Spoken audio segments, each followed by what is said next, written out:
Hey guys, what's going on? I am in my car getting ready to go for an MRI, and I thought I would bring you guys along. I have to get a yearly MRI because I have something called a Syrinx, which is the short term for Syringomyelia, which is basically like a cyst or a buildup of spinal fluid in your spinal cord after you have your spinal cord injury.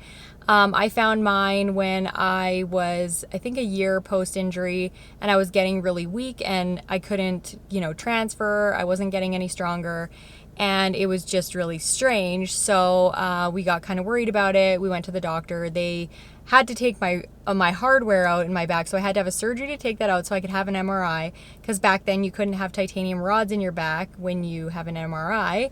So I had to have that surgery. And then I had an MRI, and they found the Syrinx, which went all the way from my neck to the bottom of my thoracic spine. So it was basically choking off the nerves to my hands and making me really weak. And so I had to have surgery for it, and it's been monitored ever since, and I had to have another surgery a couple years ago. So that's why I'm going for an MRI. I wanted to do this video just to take you along on the process that I go through to have an MRI, because I've had so many of them. In case any of you are ever having an MRI, you can see what I do to make it more simple for me. But I also wanted to raise awareness about a Syrinx because I had never heard of it before I got mine, and even though I know a couple of people that do have them, it's pretty rare still. So a lot of people overlook it and don't really know that there's anything wrong. And even a lot of doctors don't immediately jump to diagnose this as the actual problem. They try and look for other things. So I just wanted to be able to raise a little bit of awareness about it in case you are experiencing any of the symptoms that I had. You will know to ask the doctor about it. So here we go on my MRI. I actually have to go right now because I'm late. I'm late for everything, and I'm leaving at about the time that I should be there. I plan to be there half an hour early, so it's not as bad as it sounds, but I'm late for absolutely everything. Plus I wore makeup today, and I think it just makes me look weirder. I put eyeshadow on, but now that it's the end of the day, I think it looks weird. I don't know. Does anybody feel like that, or is it just me? Okay, I'm gonna stop rambling and start driving because I need to get to my MRI.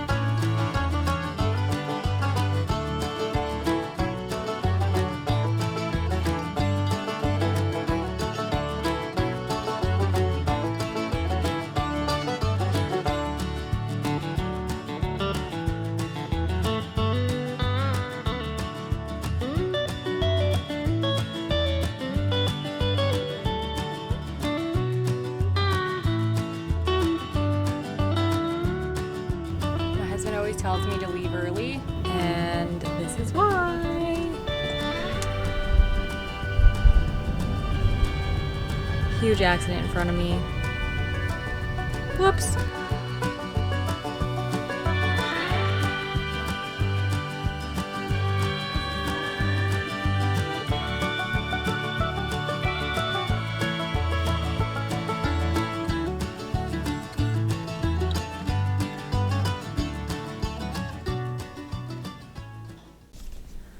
All right, so I am at my MRI appointment, just waiting in the waiting room. And while I'm here, I will tell you guys what the symptoms are of a Syrinx, just so that you guys know what I dealt with when I had it. So my hands were always itchy. They were kind of numb. They always felt kind of like warm and tingly, just like really strange, and super, super itchy, like really itchy. I was always itching at my hands at bedtime, like to the point where like they would be raw. I would itch them so much. And then, just like weakness, numbness and weakness. So I know some people that have a Syrinx, they experience other things like pain and like loss of feeling and stuff like that. I didn't really have loss of feeling, but a lot of people do get that. My nose looks really crooked in this mask, the way I'm looking at it right now. So I'm just waiting for them to call me, and I will see if they will let me film in there. But if not, then I'll just talk to you guys after. All right, so I am in the bathroom and I'm changing into pajama pants and a sweatshirt because I always get cold when I have my MRI, and I have to get out of my pants that have a zipper in the crotch because they're metal. So I'm just gonna do that, and then I'm gonna head out and see if they're gonna let me record the MRI, or at least me getting into it.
Can't go in the room with the camera, guys, so this is the MRI bed that I'm going to transfer onto, and I will see if I can get one of the ladies to hold the camera when I transfer, but other than that I will have to talk to you guys when I get out. Are you needing assistance? If you could just stand in front, so like if I don't fall forward. So your head's going to be here. I'm going to grab under your arms. What do you need?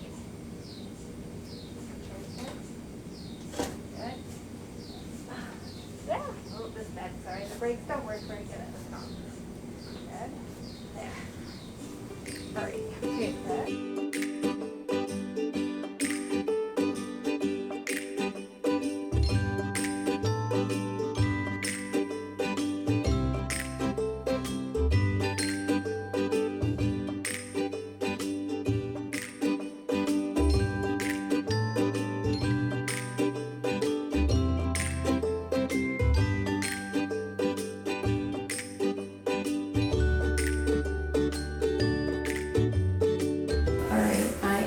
Back in the bathroom, finish my MRI. I'm gonna change back into my other pants again so that I can go to the bathroom, and then we're gonna go home. That is the least stressful part. The most stressful part now is waiting until I get my results of the MRI, which I'm gonna get on Monday, which I'll bring you guys along for too, and hopefully it's not as awkward me asking the neurologist if I can film in his office, but yeah. So, just gonna get changed again.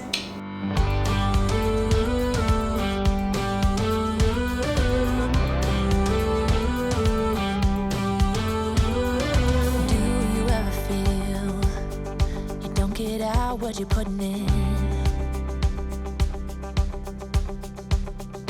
All your hopes and efforts are all in vain. Pick you up when you've lost everything. Does it all become for granted with a wedding ring? Oh, there must be more. There must be another way. There must be conscious, different things in different ways. There must be love. There must be a reason, and a little bit of faith has got to come my way.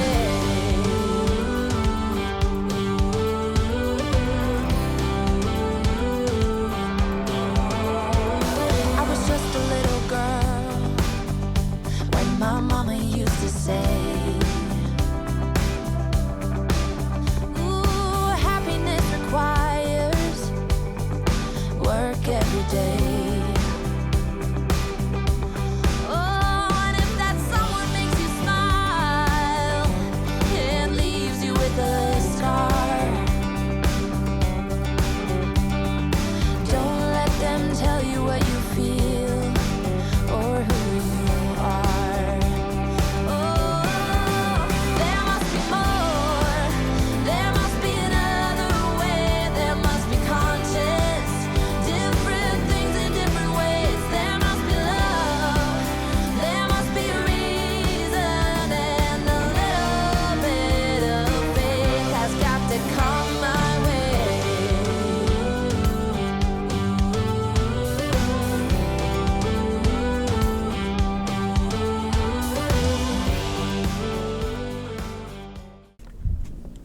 All right, guys, so I'm just heading home, just got in my vehicle.